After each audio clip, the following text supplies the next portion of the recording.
저는 재작년 가을에 결혼해서 1년 반 정도 살고 있는 32살 여자입니다. 결혼할 때부터 지금까지 줄곧 시댁과 갈등이 있었어요. 상견례할 때부터 그 집안 식구들의 못된 성격을 대충 알아보긴 했었는데 남편이 워낙 제게 잘하는 사람이었고 결혼하면 어차피 시댁과는 떨어져서 살기 때문에 큰 상관없다고 생각했었습니다. 결혼을 이 남자랑 하지 시부모와 하는 것도 아니니까 너무 쉽게 생각했었나 봐요. 남편은 다행히 시부모님과는 다르게 생각도 깨어있는 사람이고 무엇보다 저와 죽이 잘 맞아요. 결혼 준비하던 도중에도 시댁 식구들 때문에 몇 번이나 결혼을 엎으려고 생각했었고 결혼 생활하는 중에도 시댁 가족들 얼굴도 보기 싫어서 남편에게 결혼 생활 그만하고 싶다 이야기한 적도 있었는데 그럴 때마다 남편이 저를 잘 달래주고 중간에서 시댁 입김을 커버 쳐주면서 여기까지 왔습니다. 남편은 저의 불같은 성격을 받아줄 수 있을 만큼 인내심도 깊고 제가 시부모 때문에 화가 많이 났을 때마다 항상 제 화를 풀어주는 유일한 사람이에요.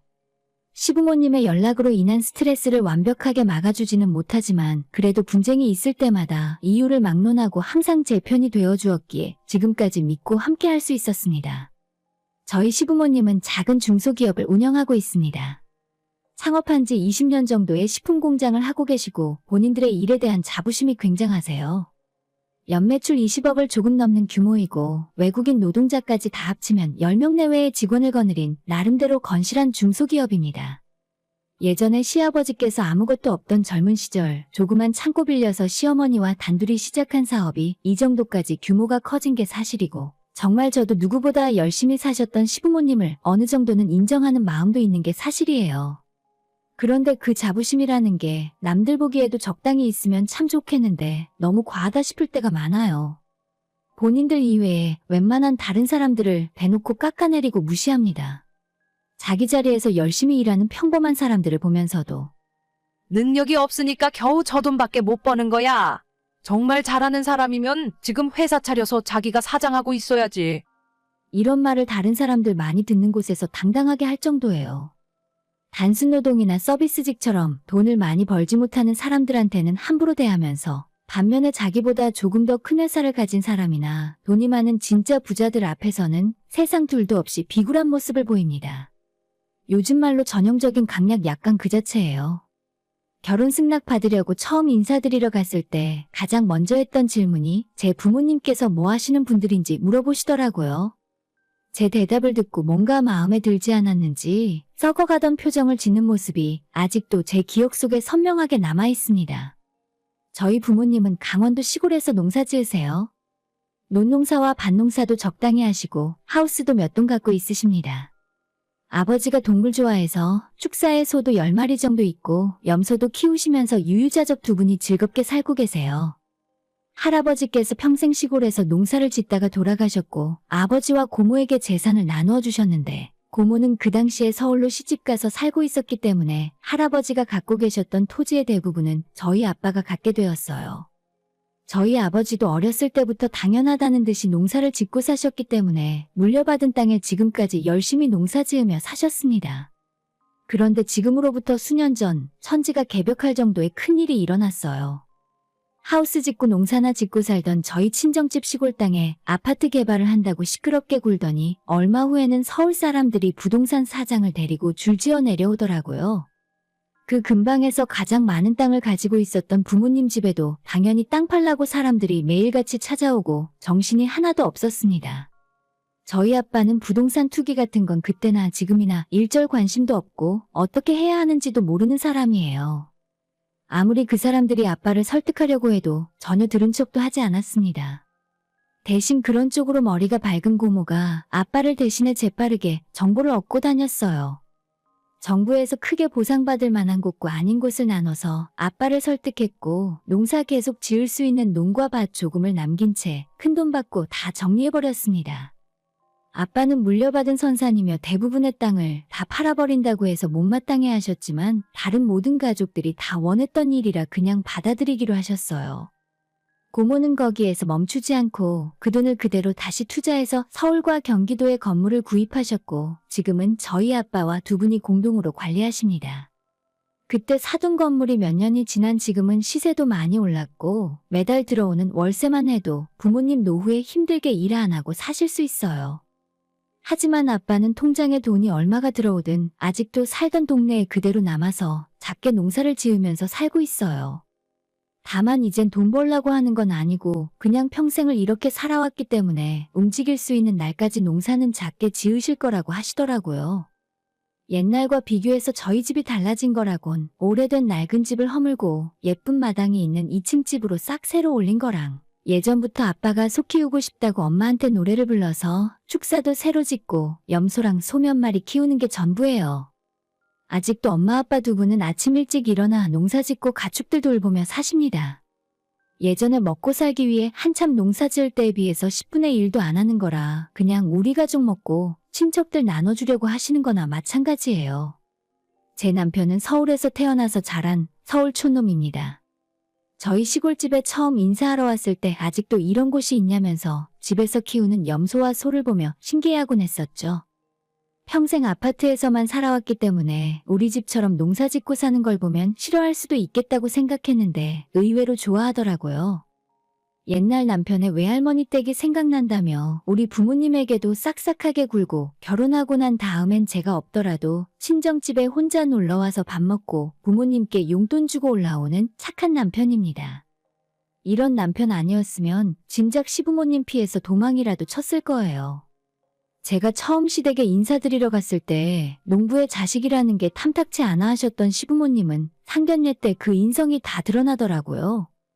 저희 아빠 그래도 그 옛날 시절에 농대까지 나오시고 나름 농사 짓기 위해서 배울 만큼 배운 분인데 시아버지께서 자기는 서울에 대학 나왔다며 은근히 친정아빠와 비교하며 기분 좋아했어요. 저와 남편의 상견례인데 시부모는 본인들 자랑을 하며 작년에 회사의 매출이 얼마고 지금 일하는 종업원이 몇 명이고 중국으로 수출을 하고 있다는 이야기까지 상견례 자리에서 왜 하고 있는 건지는 모르겠지만 저희 부모님의 기를 죽이기 위한 것 같았습니다. 자기 이야기 한참 하고는 저희 아빠한테 농사를 몇 평이나 짓냐고 물어보더니 요즘 그렇게 해서는 농사로 돈 못 번다며 또 어디서 주워들은 농사 이야기를 나불나불대면서 값비싼 특용작물이 어쩌고 저쩌고 외국과 아이를 재배해야 돈을 번다느니 하며 평생 농사라곤 한 번도 지어본 적 없는 시아버지가 상견례 자리에서 우리 아빠한테 농사 강의를 늘어놓고 있었습니다. 옆에서 그 모습을 보고 있는데 참 기가 막히고 그 와중에 우리 아빠는 또 그게 뭐라고 추임새까지 넣어가면서 아, 그런 게 있나요? 대단하네요. 오늘 좋은 거 배워갑니다. 하면서 듣고 있는 게 아니겠어요? 우리 아빠가 신기한 듯 반응해주니까 시아버지는 더 신나서 아는 척 해대고 있고 지켜보는 내내 짜증이 나더라고요. 한참을 이어지던 시아버지의 농사지식 자랑은 옆에 있던 저희 남편이 적당히 하라고 말려서 간신히 끝이 났습니다. 결국 그날 상견례에서 하라는 저희 결혼 이야기는 거의 하지도 못했고 밥 다 먹고 집에 가는 순간까지 시아버지가 저희 아빠에게 나중에 직접 사돈댁 찾아가서 자기가 농사 컨설팅을 해줘야겠다면서 사업하는 사람이 보는 거랑 일반 사람이 보는 눈이 다르다는 말로 마무리를 했네요. 부모님이랑 같이 집에 돌아오는 길에 아빠에게 아니 왜 헛소리 하는 걸 그냥 듣고만 있었어? 라고 물어봤더니 아빠가 하시던 말씀이 사돈 어른이 말도 잘하고 재미있어서 그냥 듣고 있었다며 허허하고 웃고 말더라고요. 솔직히 말해서 자기가 농사에 대해 알면 얼마나 한다고 어디서 어깨너머로 주워들은 소리를 평생 농사 지으며 살던 사람 앞에서 당당하게 이야기할 수 있다는 게 어떤 의미로는 저희 시아버지도 정말 대단한 철판이라고 할 수 있겠네요. 상견례 때부터 본인이 기선제압을 했다고 생각했는지 결혼하고 나서도 허구한 날 저한테 농사가 어떻고 저떻고 자기는 사업이 아니라 농사를 했어도 엄청 크게 했을 거라면서 조선시대에 태어났으면 만석군이 되었을 거라고 하는데 이게 가만 듣고 있다 보면 자기 자랑인지 아니면 우리 부모님이 못났다고 내려가는 건지 기분이 묘했습니다. 하루는 기어코 시부모님이 남편과 함께 저희 친정에 놀러 온 적이 있어요. 저희 친정집 뒷마당에는 정자도 하나 만들어두고 바비큐 그릴도 있어서 친척들이나 제 친구들도 종종 놀러가서 고기도 구워 먹곤 합니다. 우리 아빠가 남편이 집에 놀러왔을 때 사돈댁 어른들도 언제 한번 모시고 내려와서 함께 마당에서 고기나 구워 먹자고 했는데 남편이 크게 반기며 바로 시부모님에게 이야기해서 자리가 만들어졌어요. 저는 엄마 음식 준비 도와준다고 미리 친정 내려가서 준비하고 있었는데 시아버지의 까만 외제차가 저희 집으로 들어오는 게 보였어요. 이제야 도착했구나 싶어 제가 먼저 마중을 나갔는데 차에서 내리는 시어머니가 코를 찡그리면서 아휴, 시골 냄새. 라고 하시는 게 아니겠어요? 옷차림부터 화장까지 한껏 멋을 내고 온 시어머니를 보면서 진짜 무슨 청담동 사모님이라도 오신 줄 알았습니다. 더 웃긴 건 시아버지도 차에서 내리시면서 이게 소똥 냄새지? 이런 냄새가 나줘야 진짜 시골이지. 고소한 게 좋기만 하구만. 친정집이 축사에서 좀 멀리 떨어져 있어서 그 냄새가 난다기보다 동네 주변에서 아직 농사 짓는 집들이 많기 때문에 봄에는 원래 거름 냄새가 나긴 합니다. 아무리 그래도 그렇지 사돈댁에 처음 왔는데 시어머니는 손수건으로 코를 막고 냄새가 역하다며 투덜거리고 있고 시아버지는 또 뭐라도 되는 것처럼 짐승 키우는 축사가 사람 사는 집에서 너무 가깝다면서 위생이 어쩌고 하는 헛소리를 하고 있었어요. 그렇게 시작한 저녁 식사가 분위기가 어땠을지 안 봐도 뻔했습니다. 저희 아빠가 사돈댁은 삼겹살보다 소고기를 좋아할 것 같다면서 한우 등심을 사다가 직접 숯까지 피워 구워줬는데 시어머니는 냄새 때문에 속이 안 좋다며 음식을 입에도 안 대고 시아버지는 자기도 시골에 이런 별장 하나 짓고 속 편하게 살고 싶지만 지금은 너무 바쁘다면서 결국엔 또 자기 사업 자랑 돈 자랑으로 이어지더군요. 남편이 중간에서 말리고 다른 주제로 돌려봐도 항상 똑같았어요. 적당히 해야 받아주지 말끝마다 본인 사업으로 성공한 이야기만 해대니까 듣고 있기에 여간 곤욕이 아닙니다.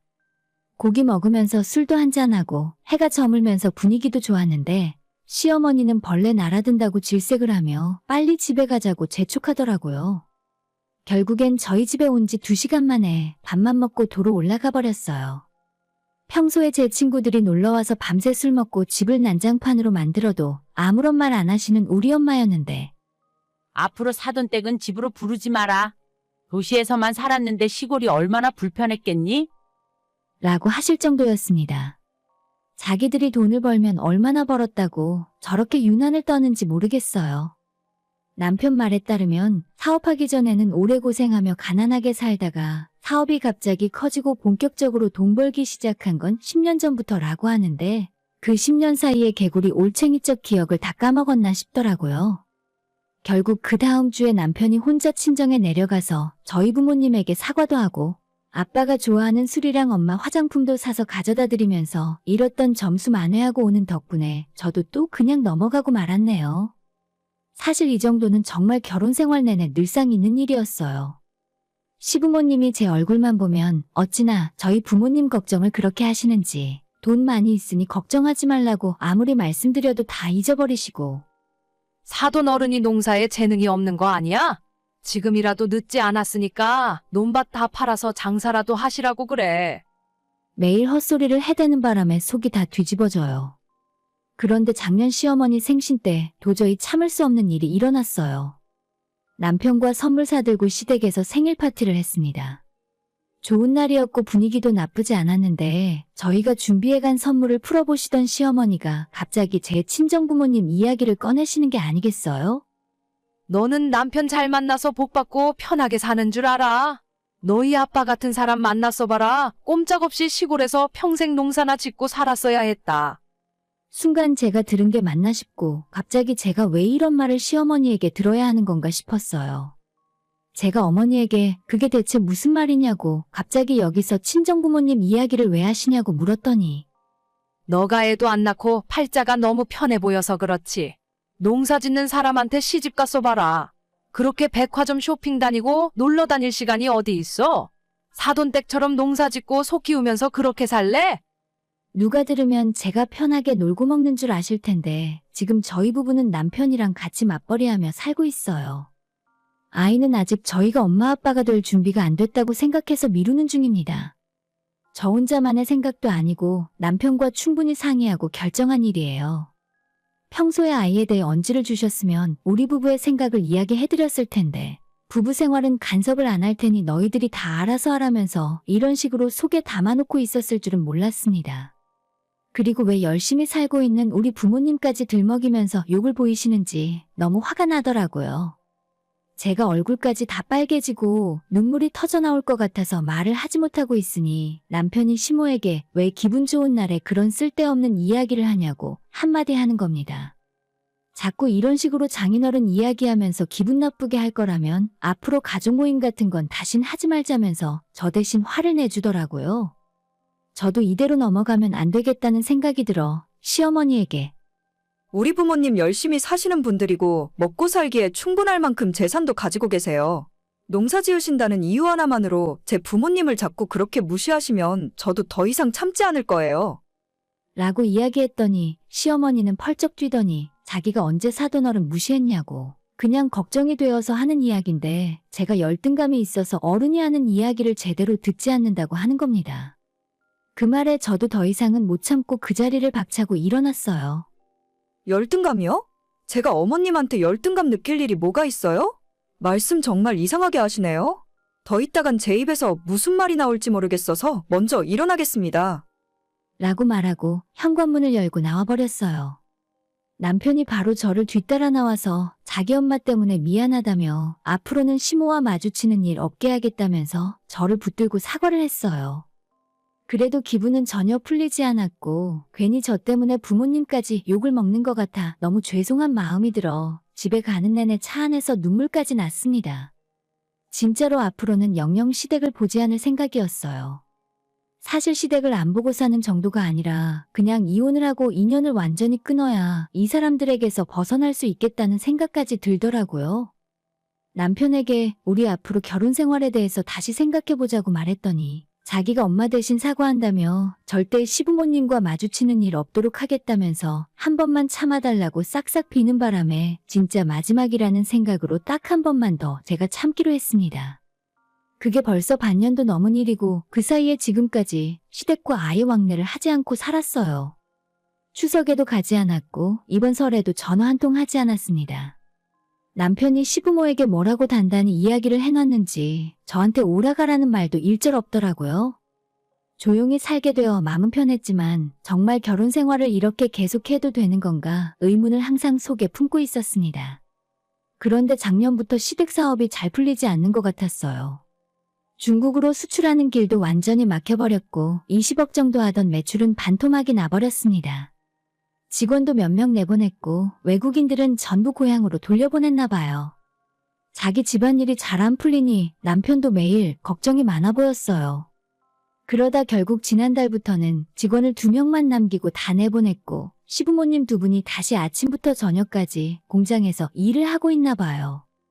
남편을 통해서 한다는 소리가 얼마 후면 은퇴하고 우리 친정부모님처럼 시골에서 유유자적 살고 싶었다는데 당장 공장이 넘어가게 생겼으니 밤낮 없이 직접 일을 해야 하나 봅니다.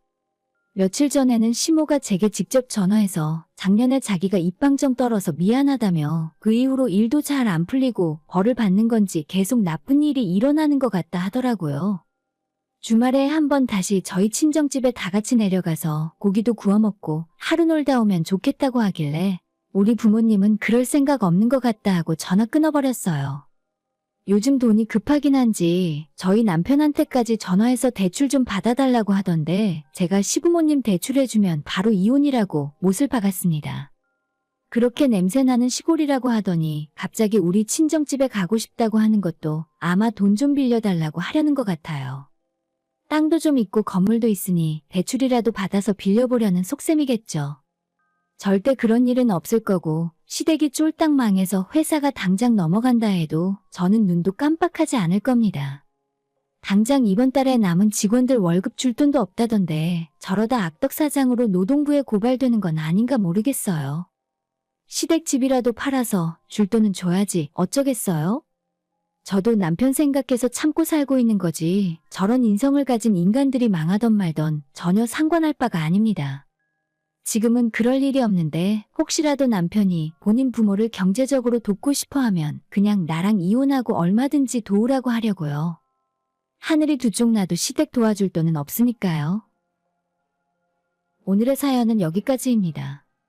구독과 좋아요, 알림 설정 부탁드려요. 다들 행복하시고 좋은 하루 되세요.